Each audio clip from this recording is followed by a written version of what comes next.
നമസ്കാരം, ഇൻസൈഡിലേക്ക് സ്വാഗതം.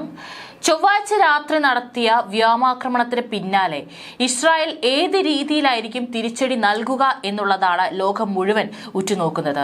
എന്നാൽ ആശങ്കപ്പെട്ടതുപോലെ തന്നെ സംഭവിക്കാൻ പോവുകയാണ്. ഈ ഒരു തിരിച്ചടിക്ക് പകരമായി ഇറാനിലെ എണ്ണ കേന്ദ്രങ്ങളെ ഇസ്രായേൽ ഉടൻ ആക്രമിക്കുമെന്ന റിപ്പോർട്ടുകളാണ് അന്താരാഷ്ട്ര മാധ്യമങ്ങളിലൂടെ പുറത്തുവരുന്നത്.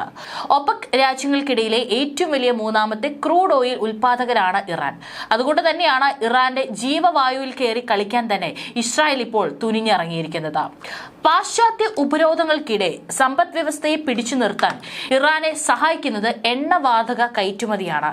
ഇത് തകർക്കാനാകും ഇസ്രായേലിന്റെ ശ്രമം.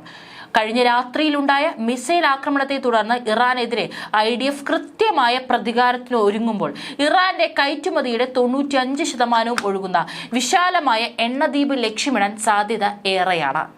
വടക്കൻ തീരത്തെ ഗാർഗിനെ ലക്ഷ്യം വെച്ച് ഇസ്രായേൽ സൈനിക നീക്കം നടത്തുന്നുണ്ടെന്നാണ് സൂചന.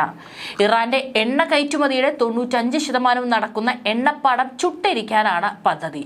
ഇങ്ങനെ വന്നു കഴിഞ്ഞാൽ അത് ഇറാൻ ഉണ്ടാകാൻ പോകുന്ന തിരിച്ചടി വലിയതായിരിക്കും.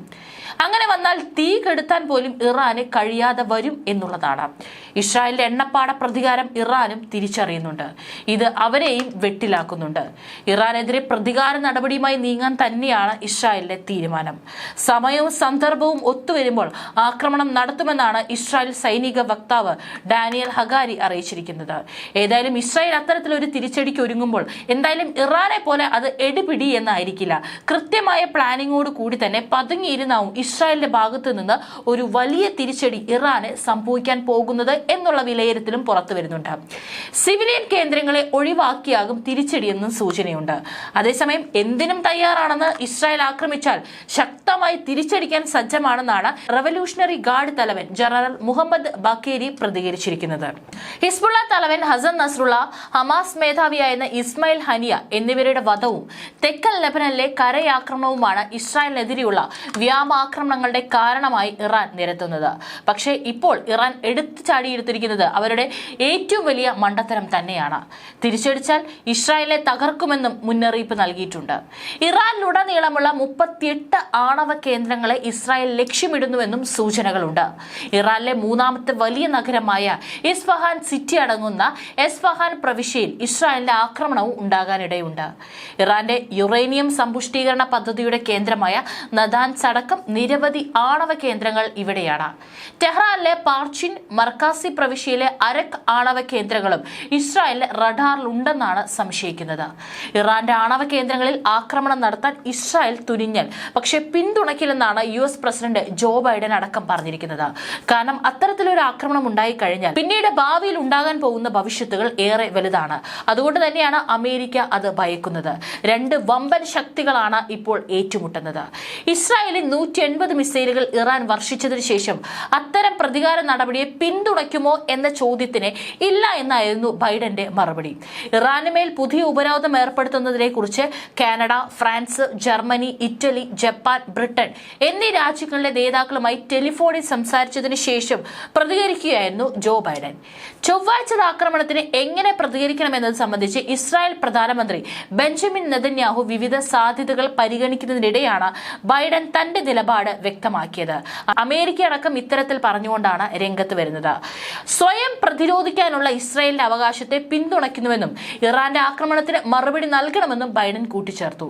എന്നാൽ ഇത്തരത്തിൽ എണ്ണപ്പാടങ്ങളും അതുപോലെ തന്നെ ആണവ കേന്ദ്രങ്ങളും കേന്ദ്രീകരിച്ചുള്ള ഒരു തിരിച്ചടിക്ക് കൂട്ടുനിൽക്കില്ല എന്നാണ് അമേരിക്ക നിലപാട് വ്യക്തമാക്കിയിരിക്കുന്നത്. ഇറാനെതിരെ G7 രാജ്യങ്ങളുടെ ഉപരോധം ഉടൻ പ്രഖ്യാപിക്കുമെന്നും അദ്ദേഹം പറഞ്ഞു.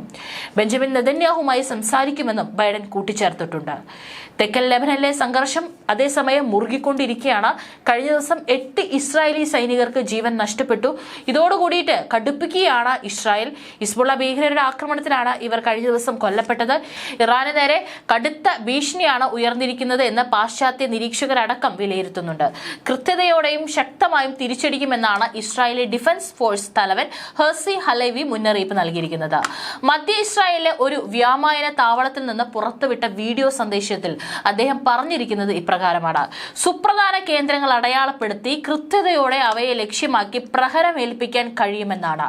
മധ്യപൂർവ്വ മേഖലയിലെ ഏതൊരു ലക്ഷ്യത്തിലും എത്തി ആക്രമണം നടത്താൻ തങ്ങൾക്ക് കഴിയുമെന്ന് പറഞ്ഞ ഇസ്രായേലി സേനാ തലവൻ ഇക്കാര്യം ഇതുവരെയും മനസ്സിലാക്കാത്ത ശത്രുക്കൾ അത് ഉടനെ മനസ്സിലാക്കുമെന്നും പറഞ്ഞു.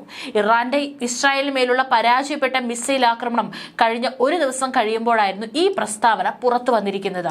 അതിനിടയിൽ തെക്കൻ ലെബനനിലെ അഡേസി ഗ്രാമത്തിനടുത്ത് വെച്ചുണ്ടായ ഹിസ്ബുള്ള ഭീകരരുടെ അപ്രതീക്ഷിത ആക്രമണത്തിൽ എഗോസ് കമാൻഡോ ഗ്രൂപ്പിലെ അംഗമായ ക്യാപ്റ്റൻ ഈറ്റൻ ഓസ്റ്റർ മരണമടഞ്ഞതായും ഇസ്രായേൽ സേന സ്ഥിരീകരിച്ചിട്ടുണ്ട്. മറ്റ് 7 സൈനികർ കൂടി മരണമടഞ്ഞതായി കഴിഞ്ഞ ദിവസം ഉച്ചയ്ക്ക് നൽകിയ ഒരു പത്രക്കുറിപ്പിലും IDF സമ്മതിച്ചിരുന്നു. ടെലവീവിലെ ഒരു ആക്രമണത്തിൽ 7 പേരെ കൊന്നതായി ഹമാസും അവകാശപ്പെട്ടു. കമാൻഡോകളെ വധിച്ചതുകൂടാതെ 3 ഇസ്രായേലി ടാങ്കുകൾ തകർത്തതായും ഹിസ്ബുള്ള അവകാശപ്പെടുന്നുണ്ട്. ടാങ്ക് വേദ മിസൈലുകൾ ഉപയോഗിച്ചാണ് ഇവ തകർത്തതെന്ന് ഹിസ്ബുള്ള പറയുന്നു. എന്നാൽ ഇക്കാര്യം ഇതുവരെ സ്ഥിരീകരിച്ചിട്ടില്ല. ഇസ്രായേലിനെതിരെയുള്ള യുദ്ധത്തിന്റെ ആദ്യഘട്ടം മാത്രമാണിതെന്ന് ഹിസ്ബുള്ള പ്രഖ്യാപിച്ചതിന് തൊട്ടുപുറകെയാണ് ഈ വാർത്ത പുറത്തുവരുന്നത്.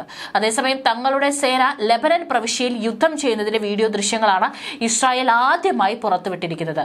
ഇരുട്ടിന്റെ മറവിൽ കനത്ത ആയുധങ്ങൾ അണിഞ്ഞ സേനാംഗങ്ങൾ അതിർത്തി കടന്നു പോകുന്നതും ദൃശ്യങ്ങളിൽ കാണാവുന്നതാണ്. ഒരു ലെബനീസ് ഗ്രാമത്തിലേക്ക് ഇവർ കടന്നു ചെല്ലുന്നതിന്റെ ദൃശ്യങ്ങളുണ്ട്. തലവനും പ്രധാന കമാൻഡർമാരും നഷ്ടപ്പെട്ട ഹിസ്ബുള്ള ഏറെ ദുർബലപ്പെട്ടിരിക്കുകയാണെന്നാണ് ഇസ്രായേൽ പറയുന്നത്. എന്നാൽ ശത്രുസേനയെ നേരിടാൻ തങ്ങൾ പൂർണ്ണ സജ്ജമാണെന്നും ഇന്നലെ അഡേസിയിൽ നടന്നത് ഒരു തുടക്കം മാത്രമാണെന്നാണ് ഹിസ്ബുള്ള പറയുന്നത്.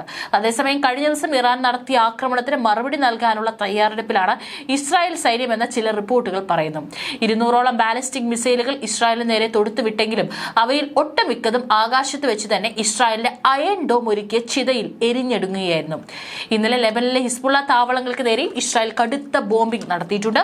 തെക്കൻ ബെയ്റൂട്ടിനെ നടുക്കിക്കൊണ്ട് ചുരുങ്ങിയത് 5 ഉഗ്ര സ്ഫോടനങ്ങളെങ്കിലും ഉണ്ടായതായിട്ടായും റിപ്പോർട്ടുകൾ പുറത്തുവരുന്നുണ്ട്.